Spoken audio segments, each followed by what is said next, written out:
Hello, welcome to the Markets Policy Macrocast. I'm your host, John Fagan, joined as always by Brendan Walsh, and we are very grateful and excited to have an old friend and first-time guest on the Macrocast, Declan Garvey. Is this, in fact, your first time on the Macrocast, Declan? I think it's definitely my first time as a guest, Yeah, but we started longtime it. Macrocast listeners might remember me as a producer. I don't know what to call the role back in, what was it, 2019, Yeah, and when I was at Hamilton Place Strategies. and how far you've come now, the executive editor of the Dispatch. So that is a very big title. So maybe you can fill our listeners in on the Dispatch and your journey to your current role. Absolutely. Well, it all started sitting across the desk from these two guys, and in 2018, 2019 at Hamilton Place Strategies. I left in 2019 when the Dispatch was launched in October of that year, and have been working there ever since. We started primarily as a newsletters driven platform. We've expanded to um, website, podcast, events, and so basically we're a 5-year-old center right digital media company based here in Washington, covering policy, politics, and culture. And we'll talk a little bit more about the business of the news and media at the end, but let's jump right into the topics. It's a target-rich environment if you're going to talk politics these days, and the intersection of politics, policy, and financial markets is where we're focused. So let's start with the budget. It was in doubt. There was some thought that we might have a brief shutdown. But in the end, the budget deal, such as it was, came together. Marjorie Taylor Greene, the firebrand MAGA rep in Congress, sort of threatened, did maybe a feint in terms of a move to potentially bring down the speaker. But where does this leave us, and where does it leave us with regard to some of the aid packages that are still to be decided? Absolutely, yeah. So funding finally passed for fiscal year 2024, about 6 months into fiscal year 2024. So we're all squared away there. Excited to do this song and dance again in a year or less than that. Um, yes, in terms of what it means for the aid packages, House Speaker Mike Johnson is in a very, very precarious position. He has been really ever since he ascended to that role late last year. But with a handful of Republican retirements in recent weeks, Ken Buck of Colorado leaving early, Mike Gallagher of Wisconsin is going to be leaving early in a couple weeks. The functional majority for Republicans is down to one. They can afford one defection and still pass their agenda.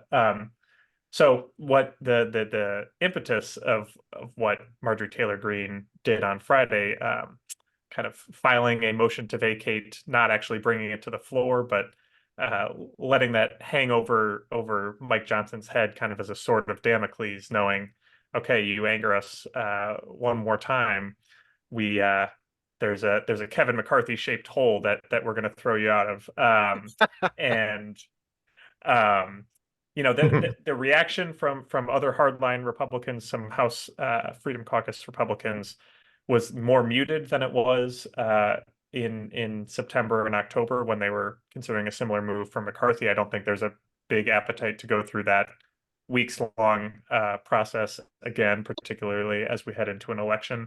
But it is there, and one of the more interesting aspects is that Democrats have started to approach Johnson behind the scenes and floating some ideas publicly that, hey, if you need us, we will be more willing to back you than and protect you if you are willing to give us some concessions. One of them largely being bringing Ukraine aid to the floor. Yeah. Got it. There have been some of the retiring. I think it was Gallagher when he retired or prior to his retirement suggested that there might be others to follow. And it stoked some speculation of Speaker Jeffries being a potential outcome. What do you make of the odds of that? Do you think they still hang on by their fingernails with a one person majority? I mean, these are a lot of old people in Congress, a lot of that it's hard to make any hard and fast predictions with this because we've seen lawmakers get sick, we've seen lawmakers need to take time away. In the past couple months, I think it was the vote on impeaching Homeland Security Secretary Alejandro Mayorkas failed the first time because a member of Congress, Steve Scalise, was back home in Alabama receiving cancer treatment. That you're seeing kind of real world effects of this slim majority. And so if and when there's another sort of unexpected absence for one reason or another, that's a very live possibility. I will say on the motion to vacate front, Matt Gaetz, who was one of the chief proponents of ousting McCarthy back in the fall, has already kind of been much more muted on this Mike Johnson motion to vacate from Marjorie Taylor Greene. He said something along the lines of, the only reason I went through with it last time around is because we knew we wouldn't get a Democratic speaker. I don't know that this time around. So Yeah. those possibilities are definitely playing a role in their decision making. Gotcha. When you think about Ukraine aid and the other aid packages, do you think that gets through in the coming weeks, month time frame? There are a lot of people in Washington who expect that to be the case. There are a lot of people in Washington who have made a lot of really bad predictions in the past several years. So I don't want to be too declarative on it, but I do think that there are majorities in it for sure in the Democratic side, but I think in a private vote or in a secret vote, there would be a very large majority of House Republicans who would also be in favor of an additional aid package. I mean, as we are passing the or into the third year of this war, it's becoming very, very clear the Ukrainians need this additional aid to be able to continue their effort. And I do think that eventually the discharge petition will make its way to the floor. Gotcha. We'll stick with the ripped from the headlines before moving on to longer term, medium term, and longer term topics. But yeah, the headline just crossed, I think, before we signed on here, that the appeals, the amount of bond in that he has to post for the appeal in the civil fraud case has been reduced from almost $500 million to, I think, 175 million. Still a significant chunk of change, but maybe gives them a little breathing room. Is this this is kind of coming as people were trying to figure out the potential impact of this Truth Social, almost like Reddit, Wall Street Bets type run up. And how do you put these together when you look at the financial situation that former President Trump and the RNC are in right now? No, I know it's generally not a great place to be if the not presidential nominee of your party is debating whether or not declaring bankruptcy is a viable option. And that's kind of where we were at this point last week with some of these decisions still a couple ways away or days away. So yeah, he's got now some extra cash and extra capital that he might not have expected to be able to have with this decision a couple minutes. It was just 15 minutes ago. So I do expect there will be some sort of appeal process to that. I've learned as a journalist covering all these things that pretty much nothing is final on these kinds of questions until really oftentimes the Supreme Court, not always, weighs in. But yeah, I think with the Truth Social deal, that provides an influx of capital that Donald Trump obviously needs, because the Democratic side of things and particularly the Democratic super PACs overwhelming advantage in the fundraising so far, and that's kind of their hope as polling shows that things are in a dead heat right now. Yeah, and that's a great segue to your state of the campaign assessment. It is, the polling's a mess. It's tight, it's inconclusive. We've seen polls falling down all over the place. right in some cases, wrong in others. So it's really hard to draw a bead on perhaps where things are, precisely. But are the general trends right now beginning to become more apparent, or are we going to have to wait until over the summer before we really get any sort of more crystallized sense of it? I have always been a proponent of more or less ignoring polls until we get a little bit closer to the election. It's so hard to get a sense of. I mean, some of these questions like will you support Donald Trump if he is a convicted felon? And Republicans responding, I think it's depending on the poll, somewhere between 70% and 80% say yes, 20 to 30% say no. I'm actually surprised that polls show a number that high. I think when we get down to it, and if and when that is the case, kind of partisan instincts, the tribalism will end up coming through to a much bigger extent. But even if it's half that number or a quarter of that number, that 5% of Republicans who voted for him last time don't this time around, that's more than enough to swing the Yeah, that's a good election. point. There's kind of factor after factor that on its own might not seem that consequential, but how much does Robert Kennedy Jr. pull away from some of these candidates? We're still hearing talk about a potential no labels candidacy. Cornel West, Libertarian Party. So there's so many variables that we just don't have any idea this far out, and I think it's kind of a fool's errand in some sense to try and pull that when I understand why people are doing it and why we need to pay attention to them.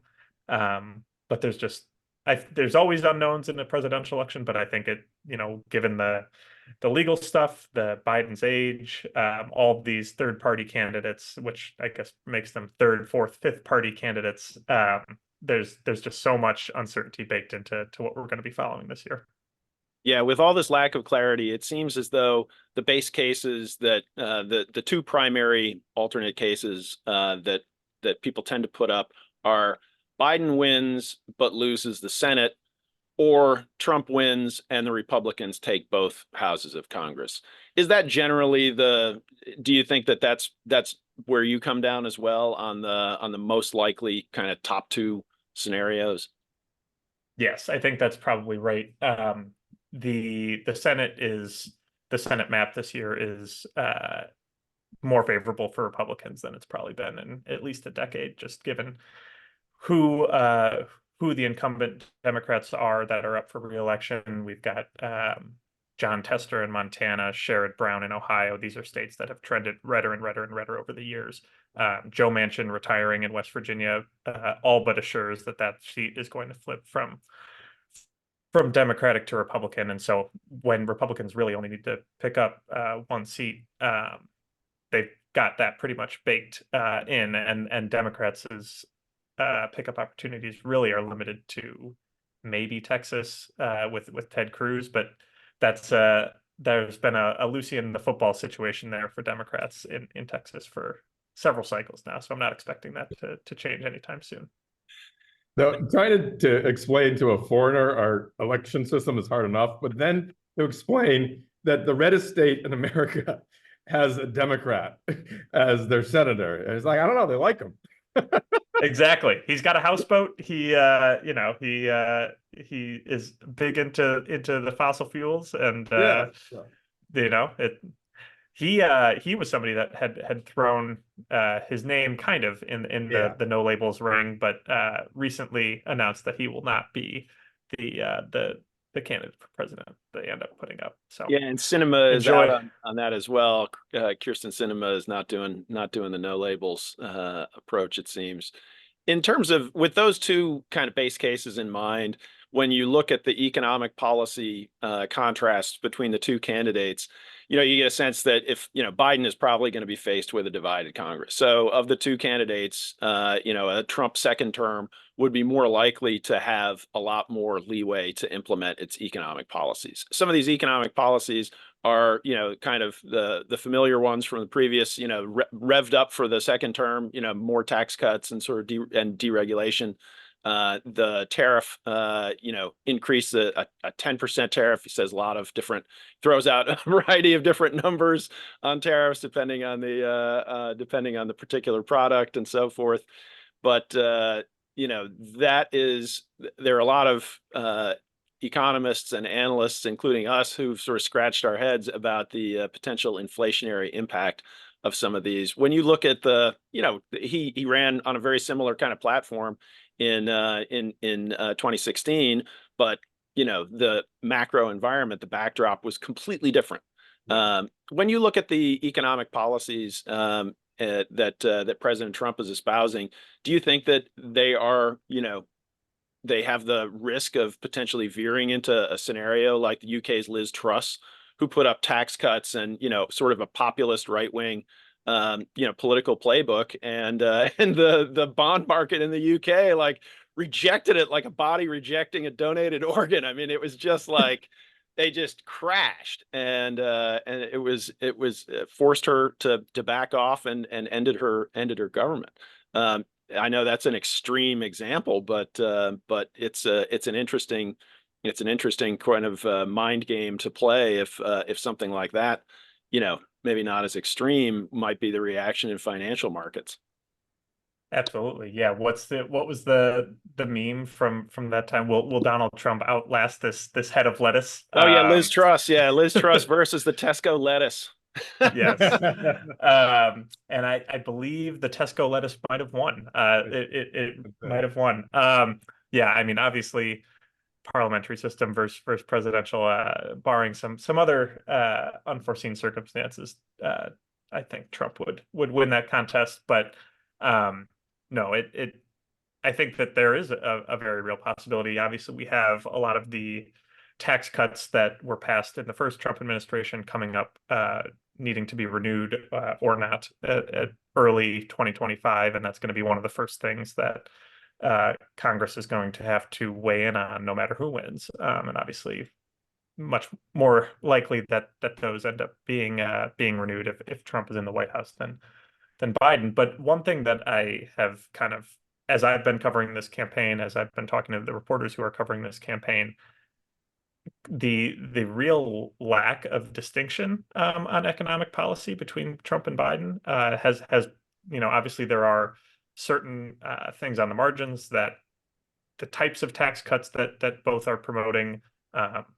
which subsidies, whether it's electric vehicles or soybeans, for example. I think there are some differences there, but really the more protectionist trade policy, Biden hasn't done much to undo the tariff legacy that his predecessor implemented. And you can see some similar things in terms of government spending and a real lack of seriousness in my perspective, and in a lot of my colleagues at the Dispatch's perspective on some of these entitlements, and kind of as we are ticking closer to D-Day on that front, not knowing exactly when it's going to come. But neither party seems to be really talking about that issue at all. It almost was kind of it was last year's State of the Union where Biden talked about Republicans wanting to cut Social Security and Medicare, and they shouted back, "No, we don't." And then he said, "Great, so we're in agreement." And Right. and that really is kind of the direction that both parties are taking to this in this very populist moment. And I think they're both kind of leaning into each other and competing for the same voters on that front. If we do get the Biden second term and a divided Congress, what can he hope to get done? It's a great question. I mean, I think that there's probably additional industrial policy projects like we saw with the CHIPS Act that he could probably pick off some Republicans to spearhead. I know that's there are certain Republicans who would hate to work with a Biden administration just for the sake of working with it, but also do genuinely believe in some of this industrial policy, the J.D. Vances of the world, Josh Hawley, Marco Rubio's. I think that's a possibility. And then we've seen several times in recent years child tax credit coming up in different forms that there's probably something there that could get done, that could get hammered out. I think the Biden administration years ago now at this point, but praised Mitt Romney's proposal to expand that child tax credit in a slightly more fiscally conservative way than the Biden administration originally proposed in their American Rescue Plan. But those are probably kind of two of the biggest issues that I could see them working together on.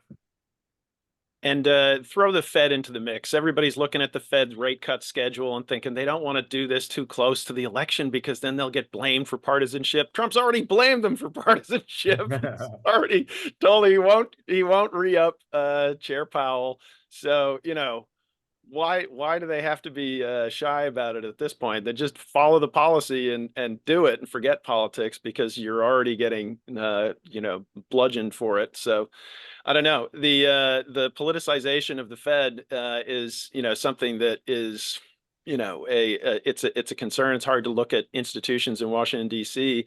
that have been insulated from the political winds. You could certainly look at this Fed and say this is a real Biden Fed. He's had a lot of opportunity to put his personnel in there, and when you look at Trump's interactions with the Fed, not shy about suggesting policy, and he's complained both that the Fed is way too tight and that they're easing to help Biden. So anyway, when you look at the Fed under, I mean, assumedly it would be relatively steady under Biden, but when you look at a Trump administration, do you think that he's going to take a much harder line on Fed policy than even in his first term? I think so, and I can kind of base my answer on the way that he approached it during his first term. You're right, as kind of, and we've seen this in time after time of him viewing these levers of power, these institutions as their primary goal being to serve his interests, his electoral interests. We saw just a couple months ago he stepped into the debate on immigration reform that was happening in Congress, decided that he would rather fix that himself once he's reelected rather than have the crisis as he and Republicans, I think, rightly have been calling the situation kind of torpedoing an effort to fix that in advance of the election. So no, I think in terms of the Fed, there's every reason to believe that he would pick up where he left off when it came to jawboning. It is kind of difficult to see these institution after institution be captured by this, sometimes for legitimate reasons, sometimes for no fault other than just existing. But we're kind of in the damned if you do, damned if you don't. It's going to be viewed as political either way. And in terms of this is just speculative, but a wish list among the various policy priorities that are out there, what would be your personal or sort of the dispatch emphasis prioritization in terms of policies, economic and otherwise? Yeah, well, if you expand it to the dispatch, I think we'd certainly see some sort of debt reduction, Simpson-Bowles Commission type legislation at some point very early on in the next term. But the odds of that happening at precisely 0.7%, maybe, if something catastrophic happens in the markets between now and then. But I mean, $35 trillion and counting.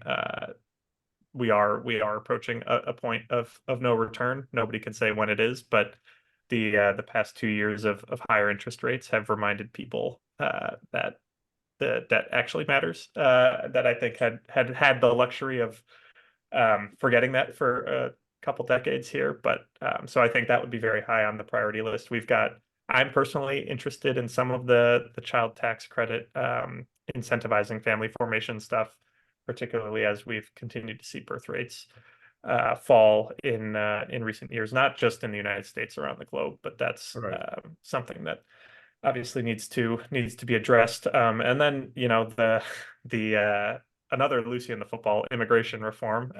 There's Yeah. closest we'd gotten in a decade a couple months ago, and I think that probably is going to be the last real effort for at least another decade, because who else would want to put their name on something like that and see that blow up in their face the way that Senator James Langford did. And One thing I'm and somewhat certain on in a world of uncertainty is that if you are a federal employee that works from home, you're not going to enjoy a Trump presidency. Correct.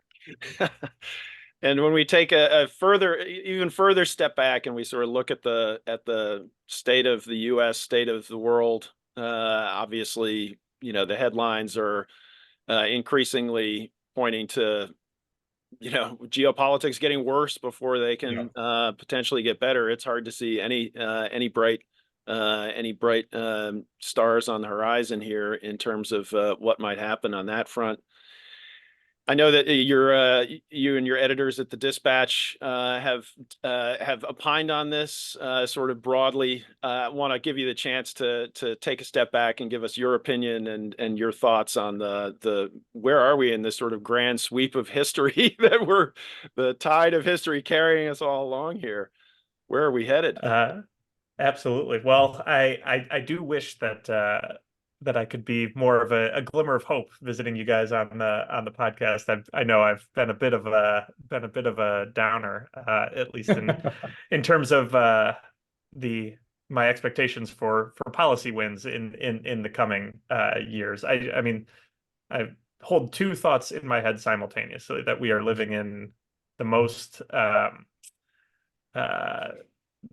the greatest time ever to be alive in terms of technological innovation and human welfare and life expectancy. All of these things, technology has allowed us to continue to reduce poverty across the globe, and obviously there's a lot to be grateful for there. And we are also living in a time of enormous geopolitical instability, as you just referenced, and increasing tribalization, increasing partisanship.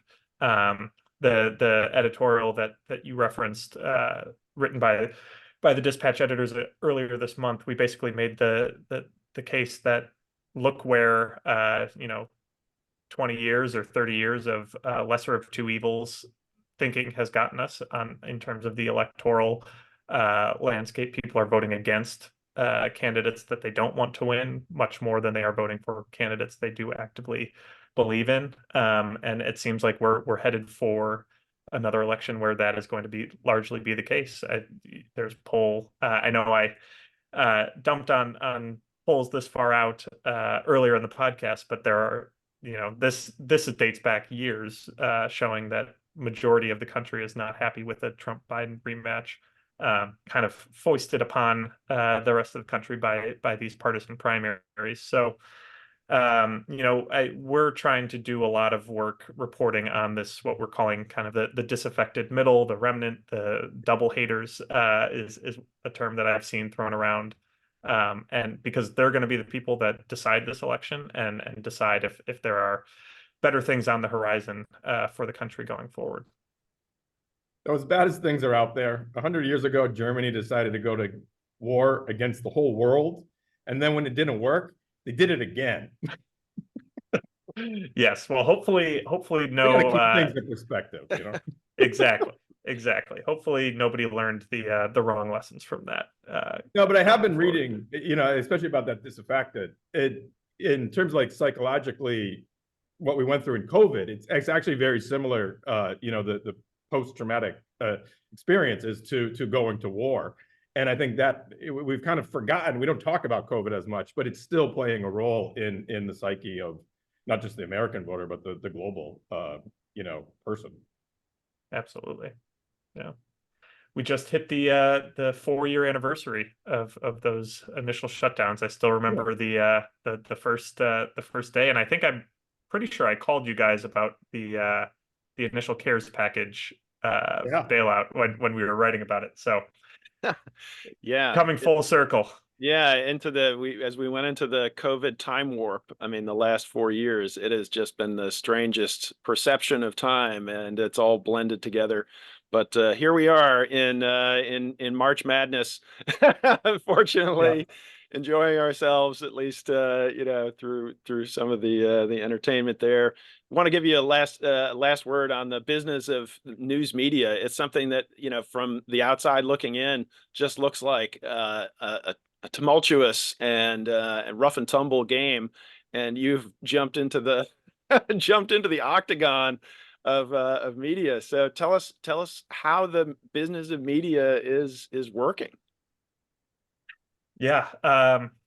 Largely it's not working. That is kind of what we've seen in recent months with, I mean, even some of the most profitable, or not profitable, but most widely seen, respected outlets, the Washington Post laying tons of people off, the Wall Street Journal laying tons of people off, complete Vice shuttering like its entire operations, Pitchfork, Sports Illustrated, The Messenger shutting down entirely, and it's a scary time to be in journalism. I'm very lucky, and my colleagues and I at the Dispatch are very grateful to be at a place where we have not been affected by the throes of that.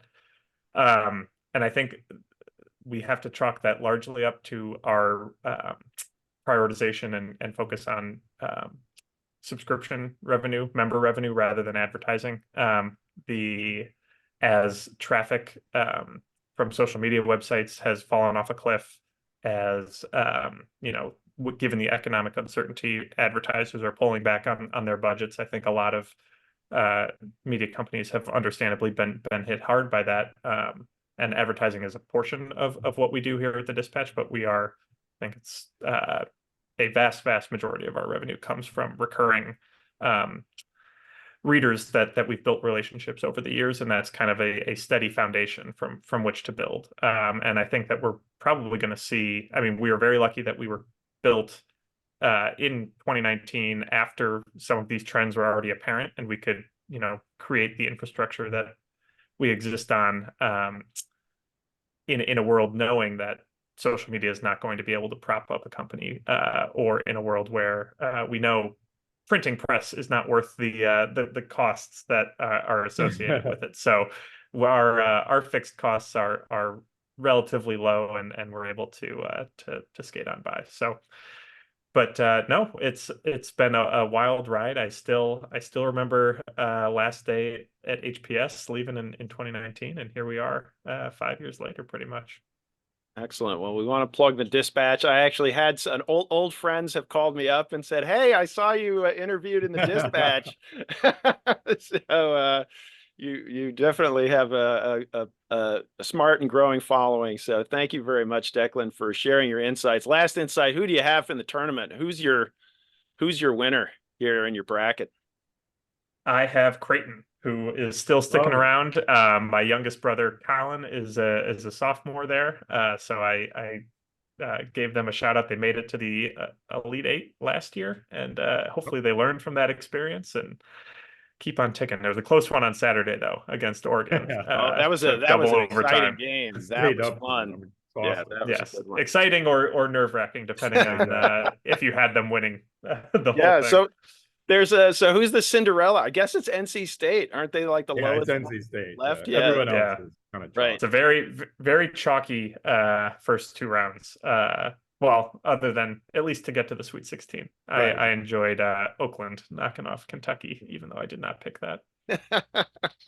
Yeah, I like the guy saying, "Hey, we're not a Cinderella," and well, they weren't, but it was. They for one round they were. It was yeah, it's been fun, and but also it's yeah, a great time of year to connect with old friends like yourself and talk politics, sports, and the issues of the day. Thank you so much, Declan. Really appreciate you coming on the Macrocast. Everybody go and read the Dispatch, and you can find that at what's the website? It's the dispatch.com. www.thedispatch.com. Yeah. Oh, excellent. Thanks so much for having me.